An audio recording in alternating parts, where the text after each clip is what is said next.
A very good morning to all. Respected dignitaries on and off the dais and all the officials present here. I welcome you all to the inauguration of the Vigilance Awareness Campaign 2024. The Central Vigilance Commission observes Vigilance Awareness Week every year in the week in which the birthday of Sardar Vallabhbhai Patel falls. This year, the Commission has decided to observe the Vigilance Awareness Week from 28th of October 2024 to 3rd November 2024. The theme for this year's Vigilance Awareness Week is Culture of Integrity for the Nation's Prosperity. As a prelude to the same, the Commission has decided that all organizations undertake a 3-month campaign from 16th August 2024 to 15th November 2024. Today, we are honored to have with us the Honorable Principal Chief Commissioner of Income Tax Kerala, Srimati Preeti Garg IRS with us. Welcome, ma'am, to this function. We also have with us the Honorable Commissioner of Income Tax, Admin and TPS, Kochi, Dr. Shankar Prasad K. IRS. Welcome, sir, to the function. And we have today's speaker, the Honorable Commissioner of Income Tax, TDS, Kochi, Sri Suresh Shivanandan IRS. Welcome, sir, to the function. I once again welcome all the officials, both online and offline, to this function. Without further ado, we shall begin today's program. With deep respect, let me invite the Honorable Principal Chief Commissioner of Income Tax Kerala, Srimati Preeti Garg IRS, for the inaugural address. Ma'am, please.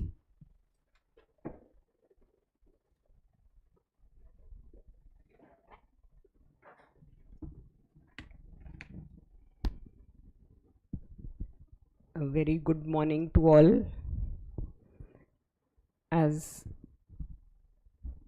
the earlier speaker has already laid down the outline for today's gathering, it is in observance of this special campaign for vigilance awareness for 3 months, which is being observed as a prelude to the Vigilance Awareness Week, which we observe every year,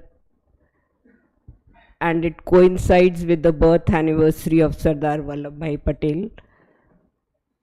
This year, the theme, as pointed out, is culture of integrity for India's prosperity, for the nation's prosperity.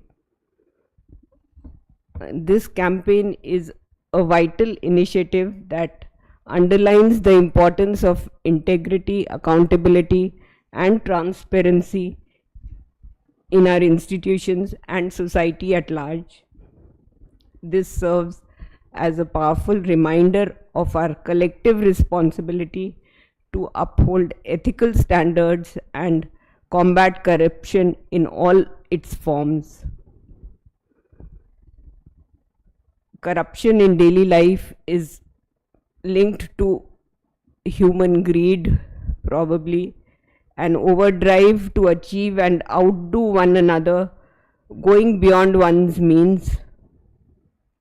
Preventive vigilance is the adoption of a package of measures to improve systems and procedures to eliminate and reduce corruption, promote transparency and ease of doing business. It is aimed at identifying and tackling the root cause of corruption within the organization. Throughout this campaign, we will engage in various activities aimed at raising awareness, educating ourselves and others, and sharing best practices for maintaining integrity in our personal and professional lives.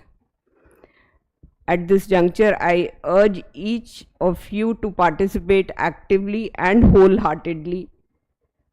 We are starting today's session with a session on conduct rules by Sri Suresh Shivanandan. Let us remember that vigilance is a continuous journey. It requires diligence, courage, and the willingness to speak against wrongdoing. Together, we can build a future where transparency prevails and trust flourishes. A culture of integrity fosters trust, accountability, and transparency, which are essential elements for a country's growth and development. Hence, this year's theme, Culture of Integrity for Nation's Prosperity. Each of us plays a crucial role in this endeavor. By promoting vigilance in our daily activities, we not only protect our organizations but also empower our communities. Preventive vigilance is as relevant today as it was earlier. The government is laying a lot of emphasis on the efficiency and integrity of the workforce. A lot of initiatives over the years have been introduced with computerization, assisted scrutiny, faceless regime, CP grams, e-nivarans, etc. Rule 56J is being strengthened and reinforced. Speedy disciplinary proceedings are the order of the day. Also, sexual harassment at workplace is not to be tolerated. All supervisory officers and colleagues should show utmost sensitivity to such situations with fellow colleagues and ensure that the needful is done. An insightful talk in this area of conduct is also scheduled in this series for vigilance awareness. Maybe tomorrow, day after, next week. So at this point, with this, I hope we have a good beginning to this campaign, 3-month campaign. Let us rededicate ourselves to the cause of duty with honesty and integrity and set examples of best practices for the same. And I would like to thank you all for your commitment to this cause and wish you all happy sharing and learning in this whole campaign. Thank you.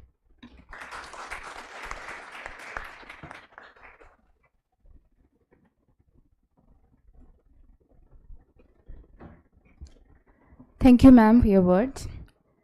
Now, the Honorable Commissioner of Income Tax TDS Kochi, Shri Suresh Sivanandan IRS, shall take a session on proper conduct of a government servant as perceived in the CCS conduct rules. On behalf of everyone present, I invite Shri Suresh Sivanandan sir to the podium. Sir, please.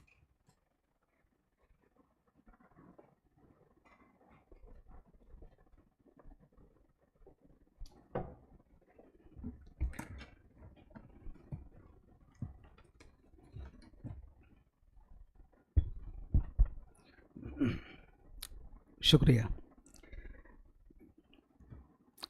आदरणीय प्रधान मुख्य आयकर आयुक्त महोदय, वरिष्ठ अधिकारियों, साथियों और दोस्तों, एल्लारिगू नमस्कारम। The topic given to me for the day is proper conduct of a government servant as perceived in CCS Conduct Rules 1964. Effectively, this topic I can conclude it in a span of 30 to 40 seconds. All I have to do is to invite all of your attention to the primarily to the 25 rules as envisaged in CCS Conduct Rules. However, since I have been graced with an hour of time to deal with this, I am obliged to fruitfully use this time and do justice as far as possible. I'll make an attempt. I haven't made any PowerPoint presentation for the reason that my intent and attempt will be only to make all of us familiarize with the essentials of these rules in general. Therefore, for that I would be reading out the text as contained in these books only for the purpose of making a familiar with these things. therefore, I would request at any point of time a contribution from all the participants is welcome and it is appreciated. Be absolutely feel free to do so. एक शेर अर्ज करता हूँ, मुलाहिज़ा फरमाए। तुम्हारी बज़्म के बाहर भी एक दुनिया है, तुम्हारी बज़्म के बाहर भी एक दुनिया है, मेरे हुजूर बड़ा जुर्म है ये बेखबरी। Loosely translated into English, it would say there is a world in existence outside you. If you are not aware of it, if you are not knowing of it, then it's a crime. See, most of the time we are confined to ourselves. We are conveniently ignorant of the fact that how lucky we are, how privileged we are, how blessed we are. Allow me to present a few statistics to drive this point home. Out of this 145 crores of Indian population, 92 crores are categorized as working population, of which around 17% are engaged in organized sector. Government of India is engaging 49 lakhs approximately of this working population.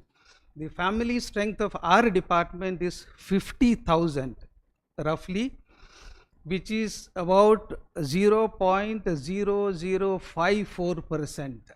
So how lucky we are, isn't it? We are privileged, we are blessed. Now, the other statistics you keep on saying that we are around 3.5 crore population in India is living in abject poverty, and over 17 lakhs people have no roof over their head, and there is a problem with medical, education, and so on and so forth. See, we are not been shattered by any of these problems. We are insulated from these problems only for the reason that we are government servants, and for most of us, for being in this department. I think we should be thankful to the department. So therefore, it is our bounden duty to fully committed to the department and do our best to the department and being a good government servant. Now, it's almost in all the time we are called to justify our existence in the department. इसमें भी एक शेर मैं बोलता हूँ कि किन नींदों अब तू सोती है ये चश्म गिरे नाक, किन नींदों अब तू सोती है ये चश्म गिरे नाक, मिसगांव तो खोल शहर को सैलाब ले गया.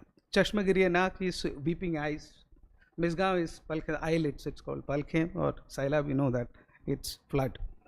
See, you are worried and weeping on your personal problems. Open your eyes and see that the place where you are living, your town, your city has all been washed away by the floods.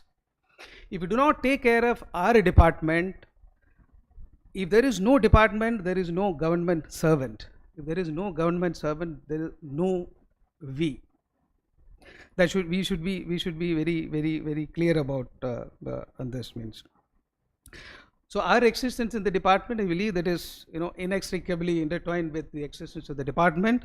So therefore, it is our bounden duty to keep the department robust and fully functioning. So for that, what is required? We all need to be a good government servant. Now the thing is, now this good government servant takes me to a question: what is a good government servant?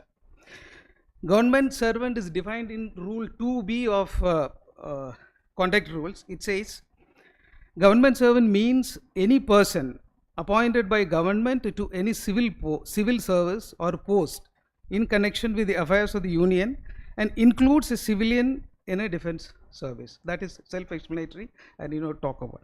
Now comes, as in the topic, it's given proper conduct. So what is the proper conduct of a government servant?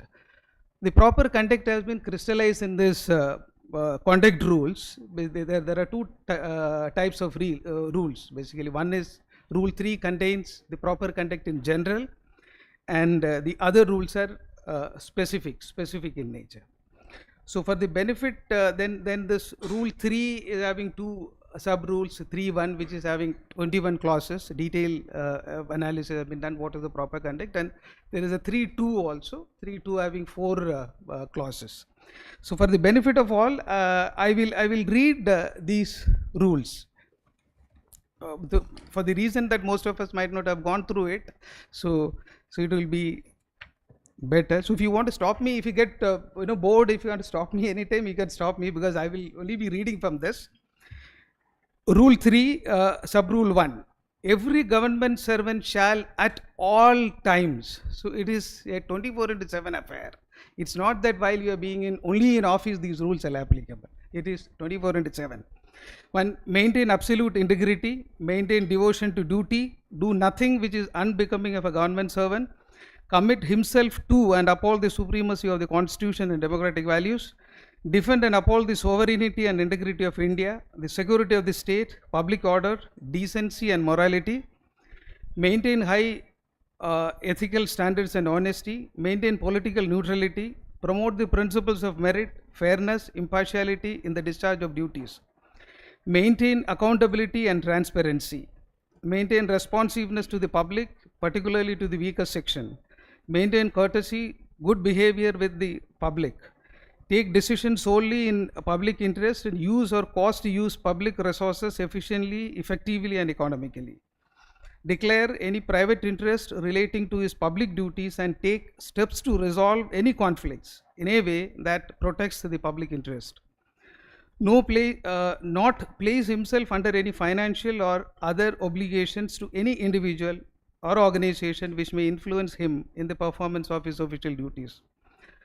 Not misuse his position as a civil servant and not take decisions in order to derive financial or material benefit for himself, his family or his friends.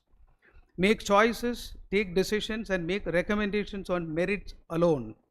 Act with fairness, impartiality, not discriminate against anyone, particularly with the poor and the underprivileged sections of society. Refrain from doing anything which is or may be contrary to any law, rules, regulations and established practices. Maintain discipline in the discharge of duties and be liable to implement the lawful orders duly communicated to him.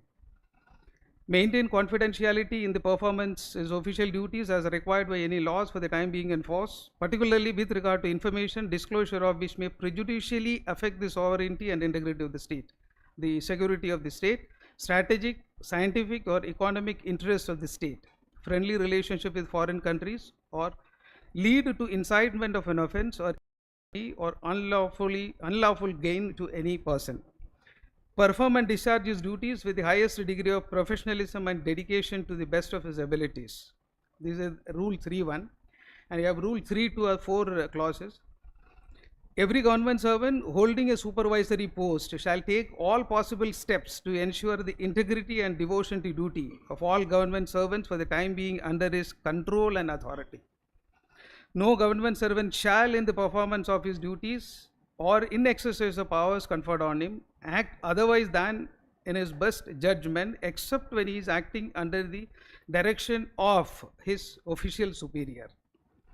The directions of the official superior shall ordinarily be in writing. Oral directions to subordinates shall be avoided as far as possible. When the issue of oral direction becomes unavoidable, the official superior shall confirm it in writing immediately thereafter. The last one is, the government servant who has received oral direction from his official superior shall seek confirmation of the same in writing as early as possible, whereupon it shall be the duty of the official superior to confirm the direction in writing. So these are the general the proper conduct as envisaged in the conduct rules, and there are specific rules also for proper conduct. I'll only read the heading. 3A is promptness and courtesy, and 3A is rule 3A, and 3B observance of government policies, 3C prohibition of sexual harassment of working women, 4 is employment of near relatives of government servants in companies or firms, 5 taking part in politics and elections, 6 joining of associations by government servants, 7 demonstration and strikes, 8 connection with press or other media, 9 criticism of government, 10. Evidence before the committee or any other authority. 11. Communications of official information. 12. Subscriptions. 13. Gift. 13A is dowry. 14 is public demonstration in honor of government servants. 15. Private trade or employment. 15A. Subletting and vacation of government accommodation. 16. Investments, lending and borrowing. 17. Insolvency and habitual indebtedness. 18. Movable, immovable and valuable property. 18A. Restrictions in relation to acquisition and disposal of immovable property outside India and transaction with foreigners, etc. 19 is vindication of acts and character of government servants. 20. Canvassing of non-official and other outside influence. 21. Restriction regarding marriage. 22. Consumption of intoxicating drinks and drugs. 22A. Prohibition regarding employment of children below 14 years of age. And there are 2-3 rules which talks about interpretation and delegation of powers and so on. So any particular rule anyone is interested in going through, then we can get the rules and discuss if anyone is interested. Okay. Yes, ma'am. Mic.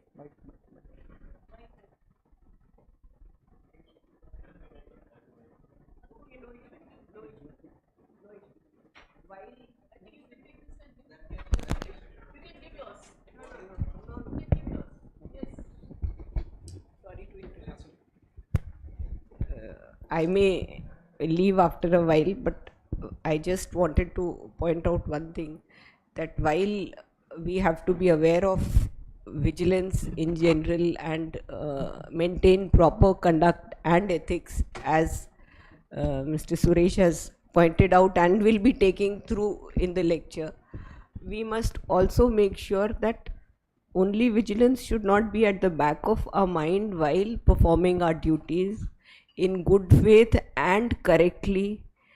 Be very bold in giving relief to whoever deserves.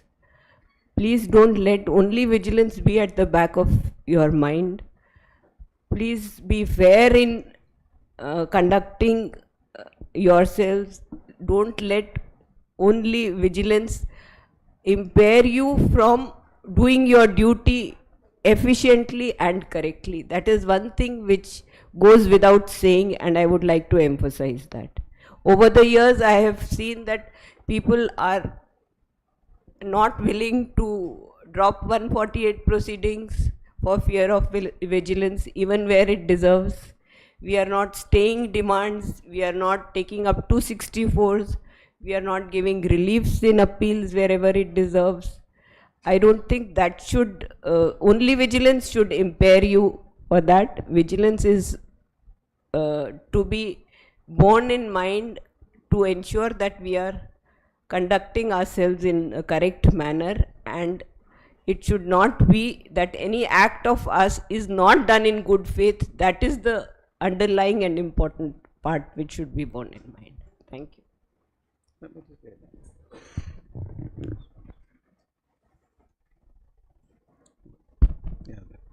Shall I continue, ma'am? Yes, it's okay.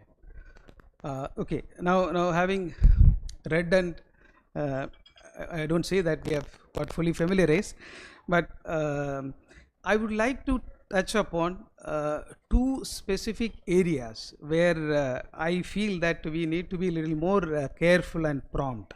One is office attendance, and the second is leave. The office attendance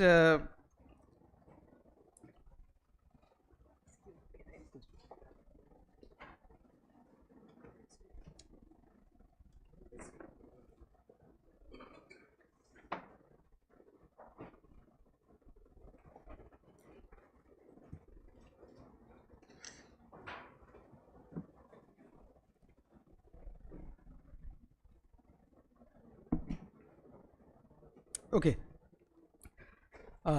Office attendance, the concerns, the consequences, guidelines, and the remedial measures. There are a lot of issues which have been identified, as codified, and crystallized in mainly the three OMs the issued by this DOPT. And date first is 4th July 1975, second is 27 August 1975, and the latest is 5th March of 1982. Basically, these are a reiteration of what already there and a few additions based on the changed circumstances or whatever they have seen it. So, in this, basically, they are the issues have been dealt with in detail. I will read out from this OM the relevant this part. I think we should be sufficient to understand the concern. It says, it has been found that in many offices, late attendance with or without permission is frequent. This is observation of Government of India. With occasional late attendance due to unavoidable reasons like illness in the family, a cycle puncture, because maybe because of 1975, the late running of buses, train, etc. may be condoned. There is no justification for frequent late attendance for these reasons also. In fact, frequent late attendance, even with prior permission, is not conducive to the efficient transaction of work. Therefore, it has been accordingly been decided that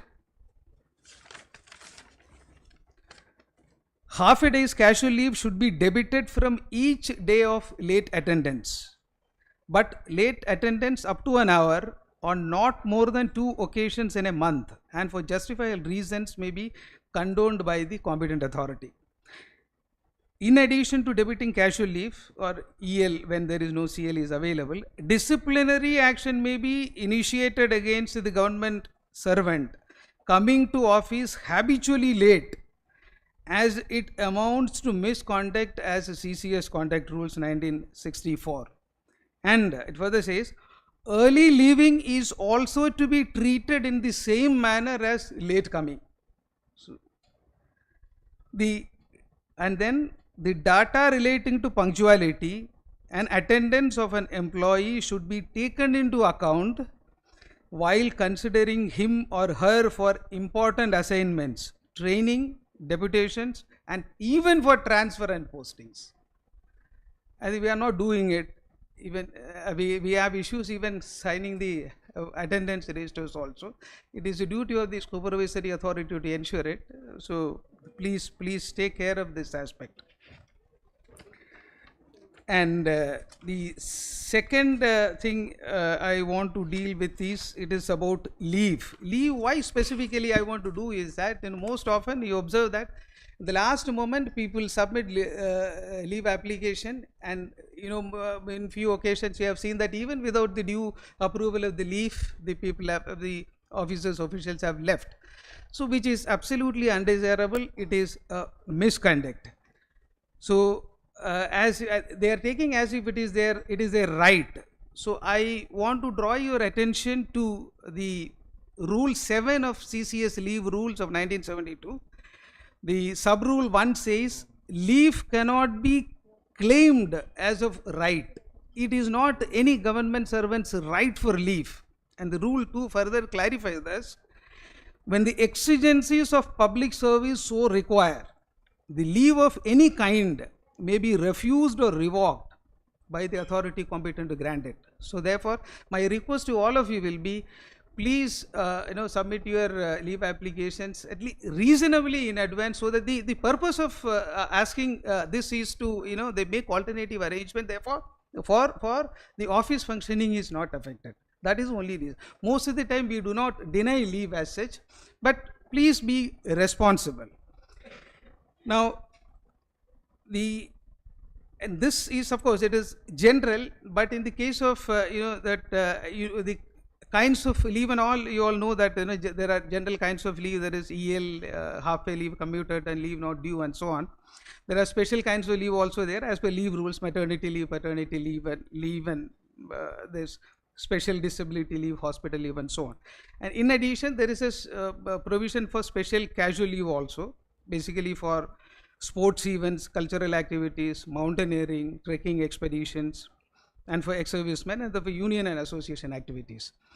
When this leave, I said, generally there is a problem in giving the leave application in this last moment. It is more particular in the case of the special leave, casual leave application, which is given, intending to avail for union and association activities. Probably there are a lot of the concerned people are not aware of the rules. Now, I would like to invite their attention to the Constitution of Income Tax Employees Federation, as well as the Constitution of Income Tax Gazetted Officers Association, which is providing their sufficient time of they are informed as per the articles contained in this constitutions. Sufficiently advance notice has to be given for any kind of meetings or any kind of the activities where they are expecting their members to participate. The Constitution of ITS, which is approved by the CBDT on 17/3/2003, and IT Goa is also constitution. I'm sure that even IRS Association would also have this. I'm just quoting this only to make you understand that there are sufficient articles, provisions available for informing the members in advance that there is going to be a meeting. Therefore, you should come and attempt and inform the competent authority for applying leave in advance. Now, IT Goa Constitution, which is adopted in their biennial general body meeting of the Guwahati in December 2015. Now, see the Article 10A4 of IT Goa, ITEF, it talks about 30 days and 14 days of notice shall be given before the commencement of the Circle Delegate Conference and Special Circle Delegate Conference respectively. That is at the local level. So you have at least 14 days advance notice must be given to the people as per the IT Goa this thing. And similarly, for if it is an all India conference, the time given is 45 days and 20 days respectively. Yeah.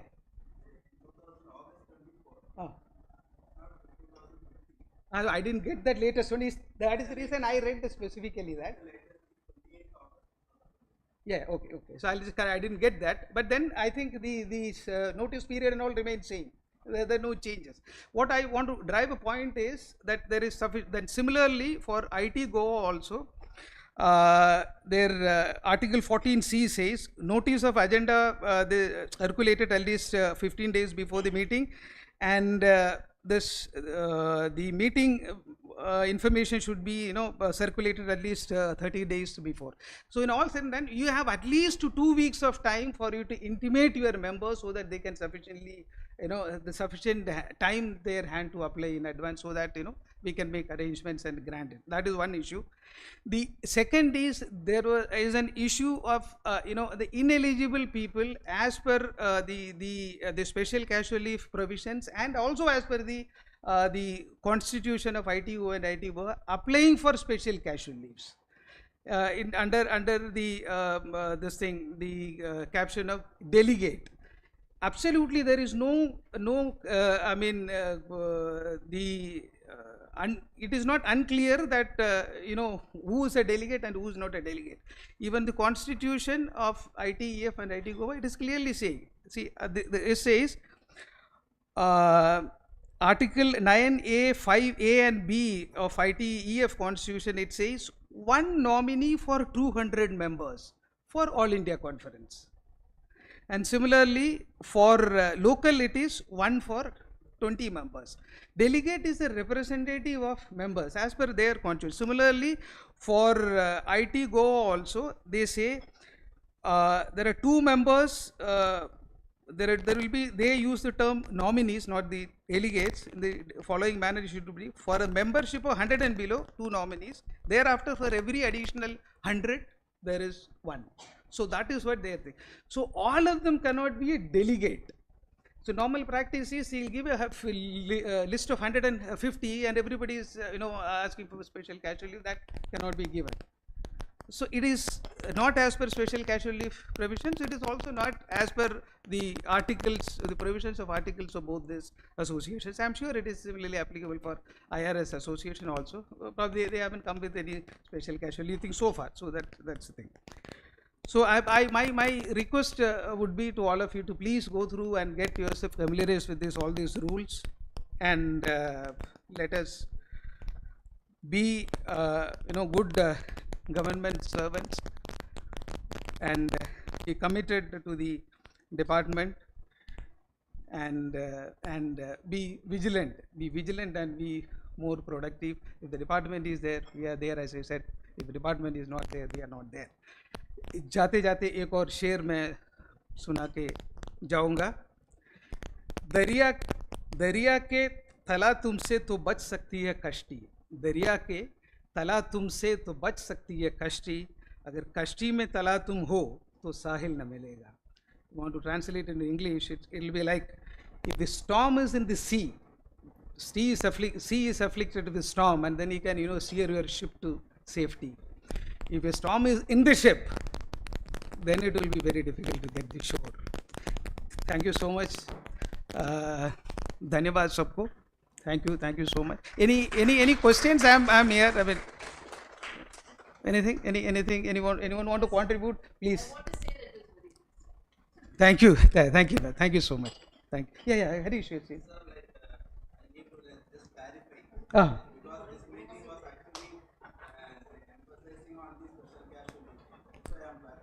No, I'm not emphasizing. I'm only talking about. No.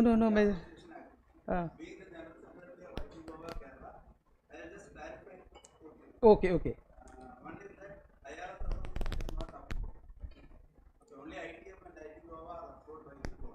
Okay, fine. Okay. Okay. Then second thing is regarding special cash relief. Special cash relief, as far as IT Goa is concerned, by the election, each members are having voting right in a branch or a unit. Okay. That is, this law mentioned is for all India. In each chart where there is an election, each member has the right to vote. So in the biennial election, each members have the right to attend the meeting. That is there in the constitution. Then the other thing is that you have said that rule 7 is regarding leave is not a right. But in the rule itself, it is mentioned that special cash leave does not other rules does not apply to cash leave. Okay. So cash leave is a leave for emergency circumstances. Agree. There may be like some emergency, maybe that there may be some delay in informing. So actually cash leave is meant for some emergency. Then sir, in that notice of 15 days you have said, in that clause itself, the PGM or has the right to waive that clause. It is there in the constitution. I will send you the constitution. No, I have full copy. I think you don't have. that 2023 or something. I don't have. No. Okay. Please go ahead. But These are the clarification which I want to put up. yeah. Okay. All right. See. The purpose of mentioning this is to say that the prime importance is the office functioning. The rest everything is secondary. For the matter. Even for leave matter, for any other privileges, for anything, the department interest of the department is first. That cannot be sacrificed for any other thing. I just want to drive this point home. And your thing is well taken. I have not said, see, if it is the case and everybody has to come and vote, take EL, take CL. I didn't say that. No. I did not say that take EL and ECL. What I said is, you cannot take special casual leave for that because it is not provided in the special casual leave rules. No, it is not. You please go through the special casual leave provisions. I am saying only for the voting thing you want to take up this thing, then it is not allowable because there are certain categories of persons who are entitled for special casual leave. If you want, I can give you the OMs of 1965 now. Yeah, okay. Yeah.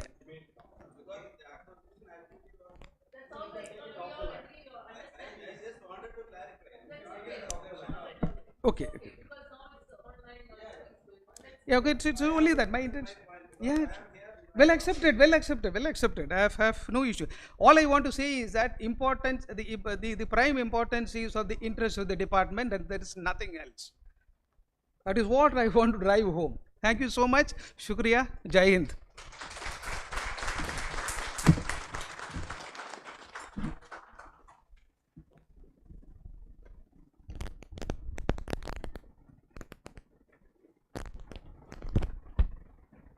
Thank you, sir, for such an insightful session. Now I invite Assistant Commissioner of Income Tax, Sritu SS IRS, for the vote of thanks. Ma'am, please. Good morning, everyone. Respected seniors, friends and colleagues. We have come to the end of our first session as part of our Vigilance Awareness campaign. So I wish to extend our sincere gratitude to Srimati Preeti Garg Madam, Principal Chief Commissioner of Income Tax Kerala, for inaugurating our 3 months long Vigilance Awareness campaign. Sincere thanks to Sri Suresh Sivanandan sir for such an insightful and informative session. When we first shared the thought of having this session on conduct rules with sir had extended such a positive and welcoming gesture, and it was a moral booster for us to organize this session, and sir was very cooperative in all the stages for organizing this event. Thank you, sir. We are really thankful to you. And sincere thanks to all the senior officers and other officials who took their valuable time to gather here, both online and offline, to join us for this session and make this event a success.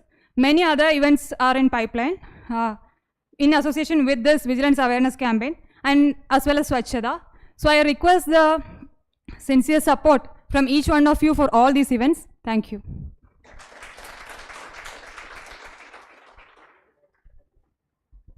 Thank you, ma'am. With this, we have reached the end of today's program. I once again thank every official who have attended the session, both online and offline, for your active participation. Thank you. Meetings dispersed.